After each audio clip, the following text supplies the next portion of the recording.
Hello everyone, welcome back to another episode of Let's Play Bloodstone. Today we are going to go look for treasure and we're going to make some trouble in the tower. We're on episode 4 now. It's been really fun so far. I've been enjoying myself immensely and it seems like you enjoy these videos as well. If you do, like them and please be sure to subscribe to the channel. That really honestly goes a long way to supporting me both as a game developer and this YouTube channel. Okay, so we are at the gates of Kodaka Tower. That's how far we made it last time. As you can see now, the gate is magically locked. And there are a handful of dungeons in this game. They're all pretty big, and honestly, I think Kodaka Tower is the biggest one. I don't think this is, even though this is the closest one to where we start, I don't think this is the one we're supposed to begin with. The way these gates or these dungeons open up is that we have to whisper a magic word. And the magic words we can find all around the map, hidden in temples, or from NPCs and so forth. So the magic word that opens Kodaka Tower is Vuntista. The gate of Tower Kodaka opens. We will enter. So let's see if we can find some treasure and make some trouble. Trouble for the monsters, of course. Not for us. There we go. First room. We already have a fight on our hands. These are mainly Taldor, and then there is a Penari. Penari is a sort of attack dog, I think. This should be a pretty easy fight, and there's also a chest full of sweet loot, which we can get to after we've killed our opponents. I don't really think there's let's see, maybe we recall some different spells for now.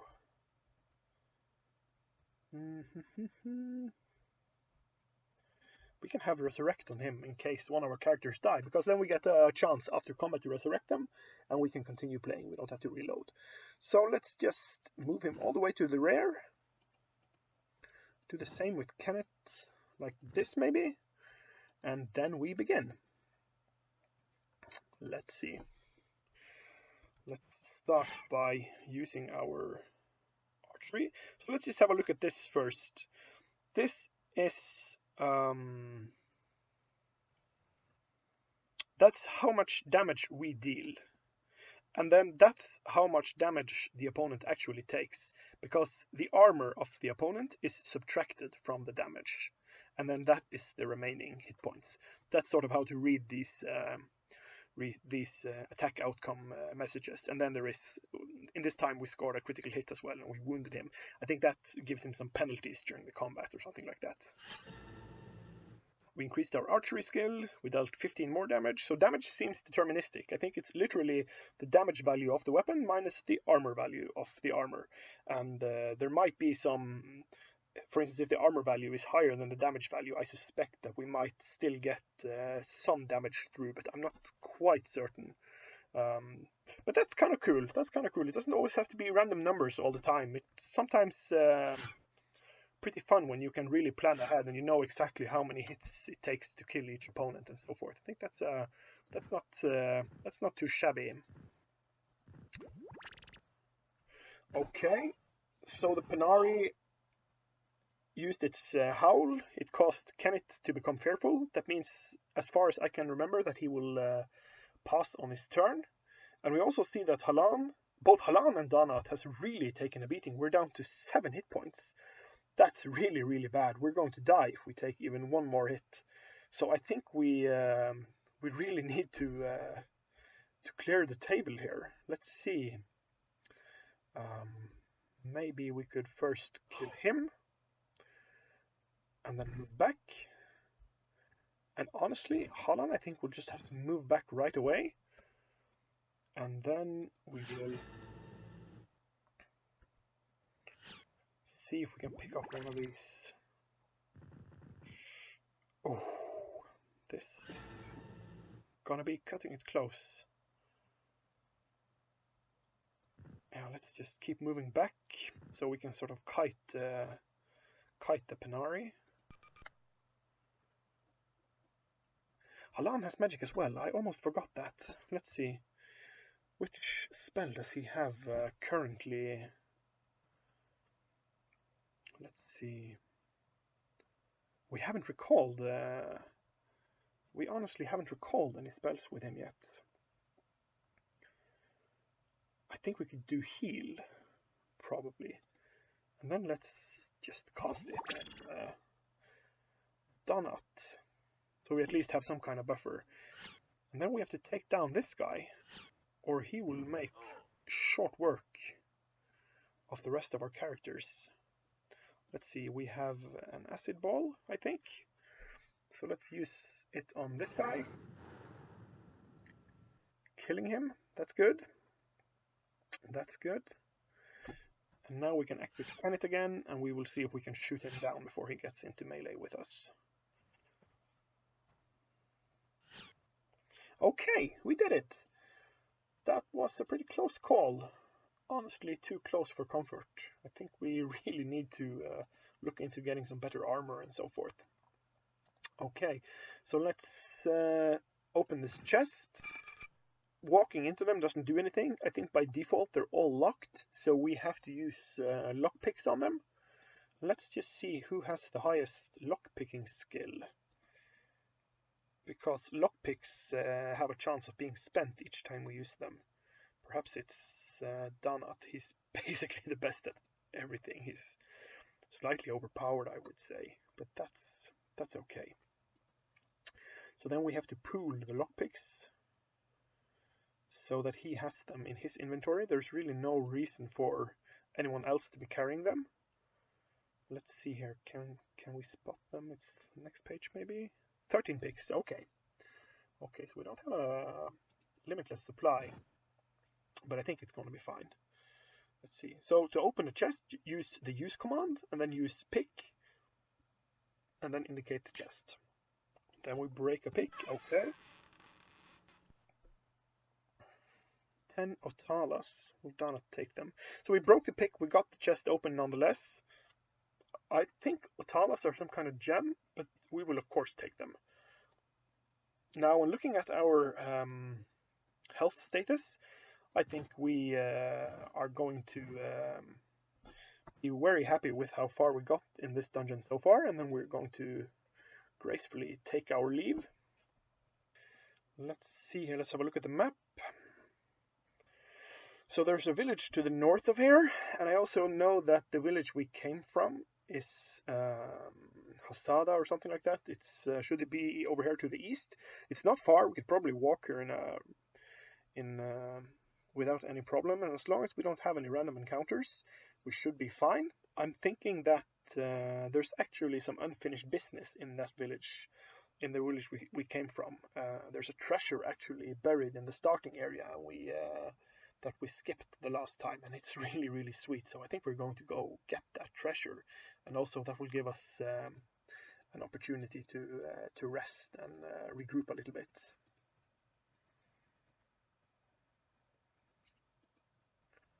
Let's try and avoid forest. Oh, we found a temple. Cool.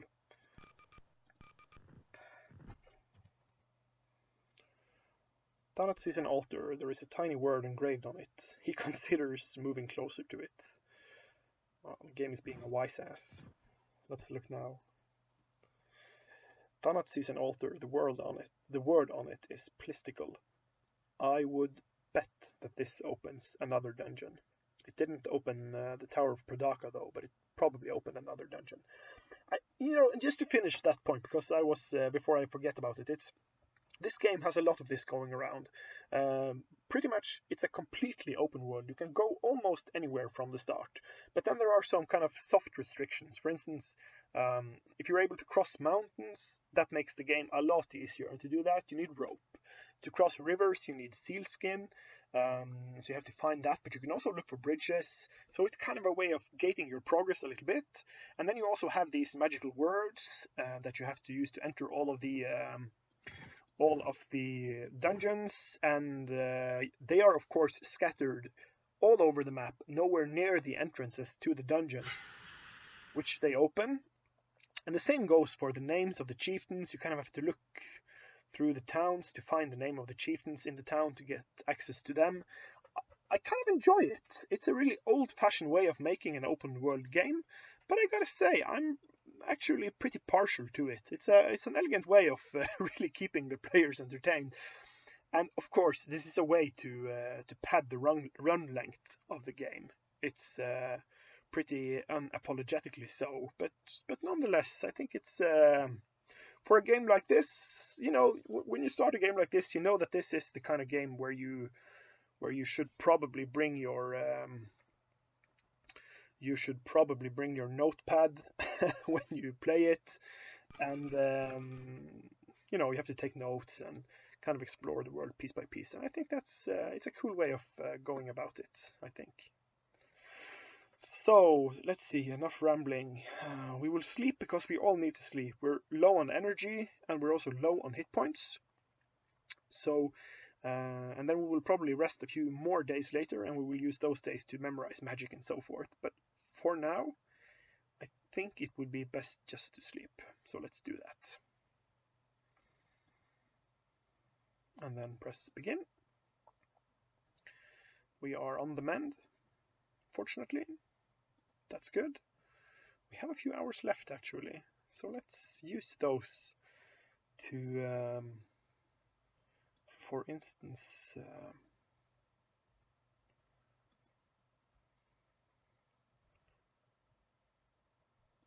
fill up on some magic. Oh yeah, that's how it worked. Oh, I forgot. It's not enough just to recall the magic. You have to have a spell totem, and then you have to sort of use the spell totem to memorize spells from whenever you rest, and sort of fill up your the number of available spells. And so we have our magical axe, Arrow-10, which is also a spell totem, and that sort of has a spell list on it, and that's the totem that we are learning spells from. So Donut can sort of refill spells and learn new spells, but the other characters can't actually. And that is because we don't have totems for them yet. But we will get totems for them later, and then they will also be able to sort of fill up on their magic. I think actually the village that was north of the tower earlier, that has a guy who here we can see him memorizing acid balls, memorizing them like it's cool. And then we will also learn some more rest souls. Rest souls are used to make undead stay dead when you kill them, so they don't rise again. It's a really practical spell to use. Let's see, is there one more we can do here?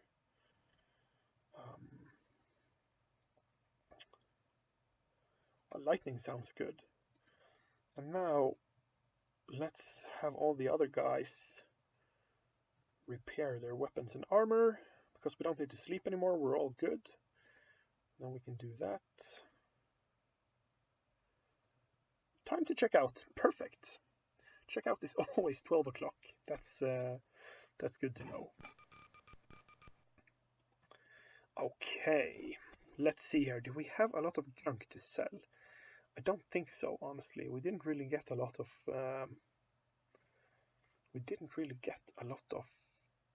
loot. As I said, I honestly don't think we have a lot of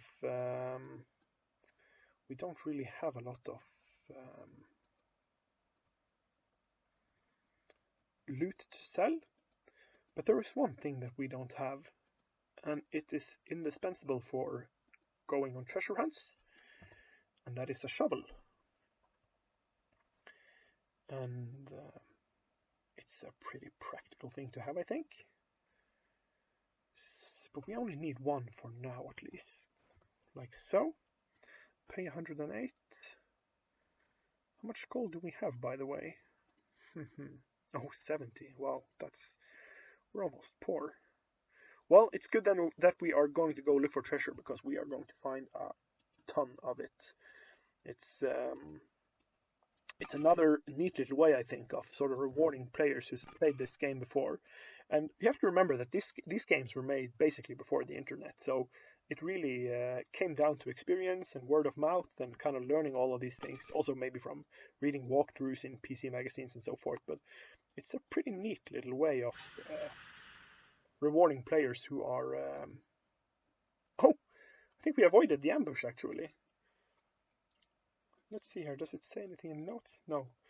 I think we actually avoided the ambush. I think we used the wilderness skill of one of our characters to sort of get out of it. That's good.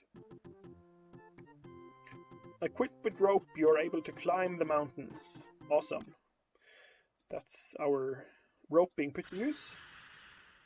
And we are actually back where we started the game. That's the camp of the creepy hippie guy, and that's the entrance to our ancestral dwarven home. So let's go there. And it turns out that there are actually treasures buried outside of the gates. So the treasure is buried two places, and they're both under skulls like this. Keep that in mind if you're going to go look for it yourself. So just walk over the skull, press use, and then we use the shovel. We unearth treasure. 99 bolts. We find 50 lockpicks, which is awesome. That seems like all the lockpicks we're ever going to need. But even better, we find 6 pairs of snowshoes, which is just awesome. It will allow our entire party to traverse snow fields. Fantastic. We find seal skins, which means we'll be able to cross rivers without using bridges. We find ropes. Unfortunately, we have already bought ropes, so we can sell some of them at least. And Donut will take this treasure. Fantastic. Let's just double check, see if we got all of that. 99 bolts, that's perfect. And there is the second skull. So let's dig up that as well. We find more treasure, 5 diamonds, 6 emeralds, 7 sapphires, 8 rubies. And we are off to a pretty awesome start.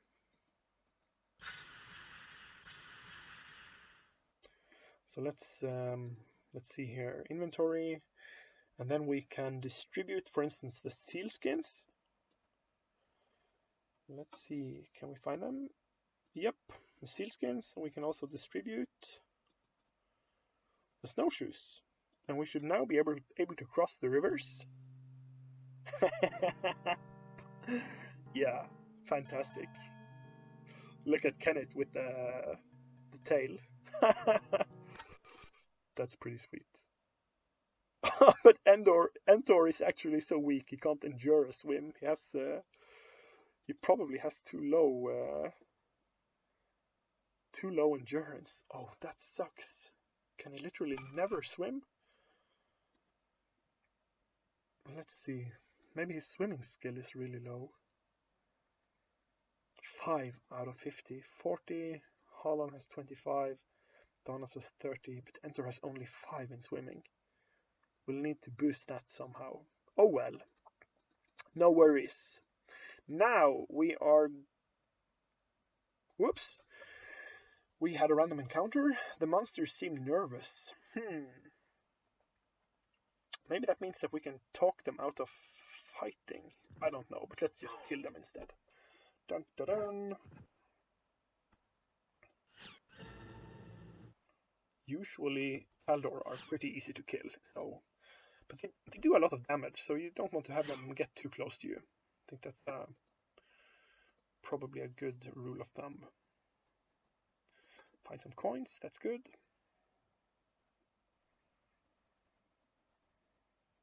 Let's see here, where are we in the general sense of things?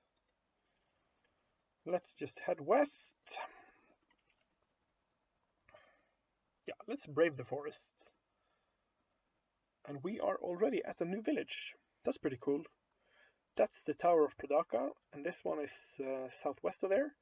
It's kind of forest village, it looks like. Let's just have a little look at the surroundings before we... It's an encounter.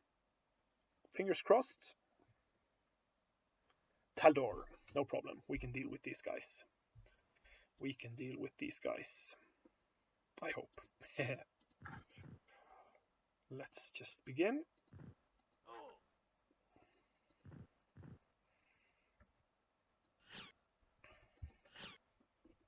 Oh, is the tree actually in the way? Wow. That's fantastic. That's pretty cool. I never thought that cover actually mattered in this game. But that's pretty cool. pretty cool. Yep. Squashed him like a bug.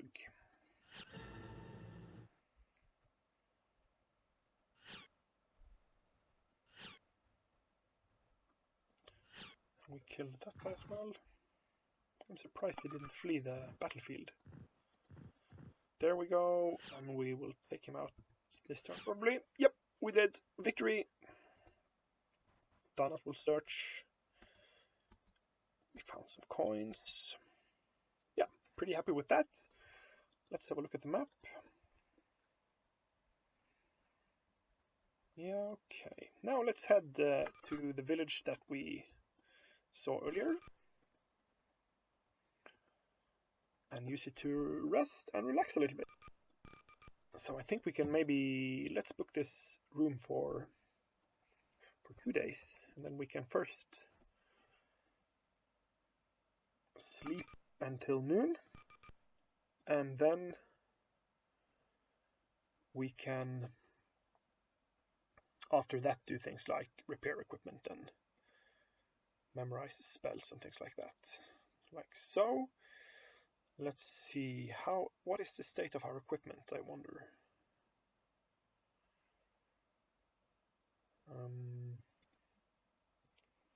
It's in good shape. But Entor's crossbow is a little worn. So is Kenneth's. So let's have Entor and Kenneth fix their weapons. Is there anything else we can do? We can recall some spells. Let's see here. Maybe courage?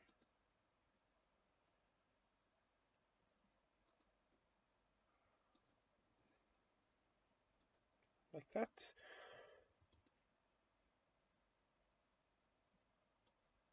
Okay, that should do it.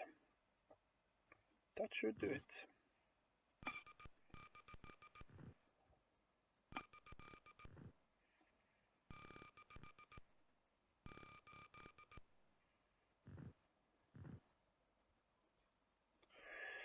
Let's see.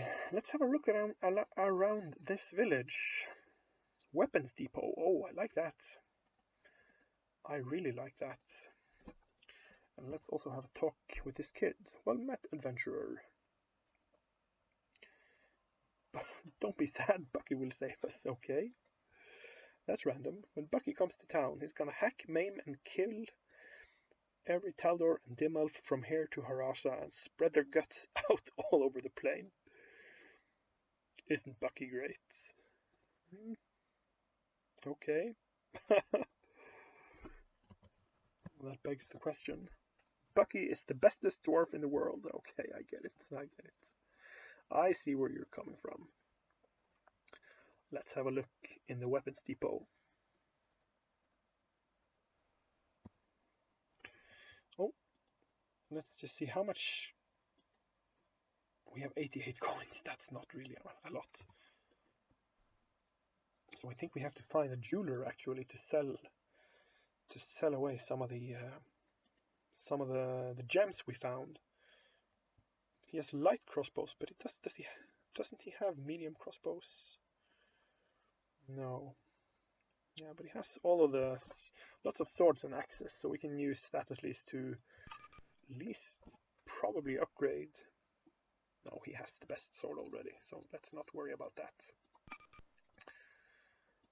Not a lot to see here for now, at least.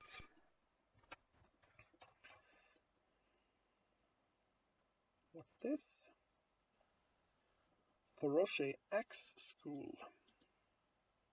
That sounds fun. What is our axe skill? 49. Yeah, we don't have money for that now, but let's keep it in mind that we have an axe school. And there was a sword academy back in Harasa as well. That's pretty awesome. Music shop. I don't think we have any musicians, but you can use music to sort of boost your boost your team before combat. Welcome to my humble abode. Do you want one of your wizards to use our lodge to memorize spells? Oh, yes please. Good. Send him to come and talk to me now.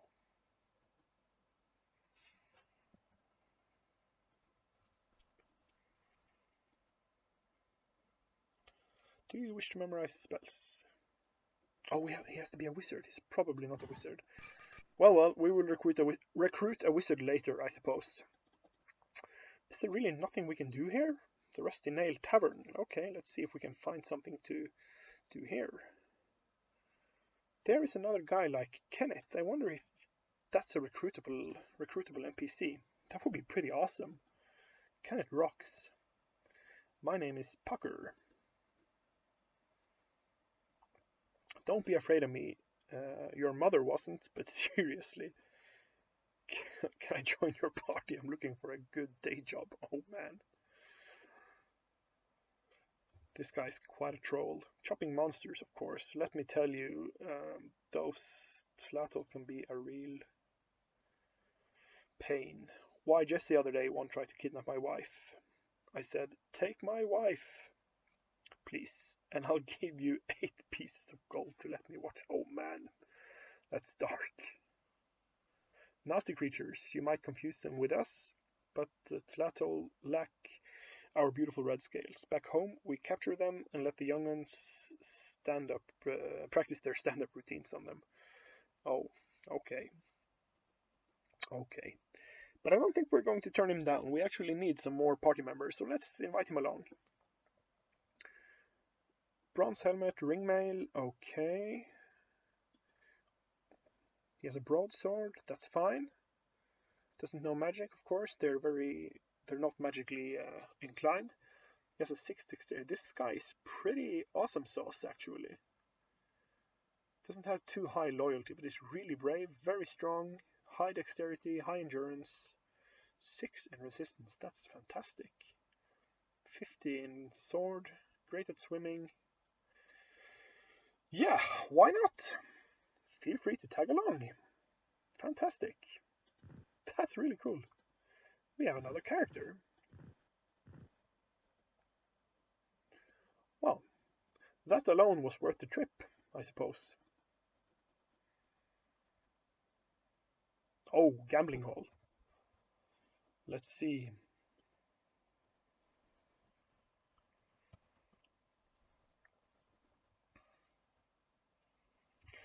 Let's do some gambling. That sounds like a good use of our meager 80 gold pieces. The rules are simple. You roll a 2 or higher than I do, you win. How much will we bet? I remember gaming the crap out of these games when I was younger. Let's do 44. Let's do half, and then just save scumming and reloading over and over until I had a lot of money. I actually think you can break the bank. Oh no! We will play again. All or nothing. Yes. We will play again. Oh, fantastic. Fantastic. We won 44 coins. Oh, that's so sweet. Now to go and drink it all away. Okay, so we have done some more errands around town, and I pretty much think we are done here for now, at least. It's good to know that we have this town in the vicinity if we need to come back and stock up on equipment and things like that. Now let's head north towards Kodaka Tower again, and there was a village up there as well, so let's see if we can find a good place to finish off the video. There is the tower, and I think there is a sacred grove in this forest. These are pretty handy. These are places we can rest safely out in the wilderness. We don't need to put up watches and so forth if we need to sleep. So this can be a pretty good base of operations for exploring the tower. So it's been fun so far. I'm still really enjoying making these videos. I hope you enjoy watching them, because I will keep making at least a few more. we'll see how far we get. These games take a lot of time. I don't know if it's realistic to finish it, but we'll see how far we get at least. So thank you for following me so far, and have a great day, everyone. Goodbye.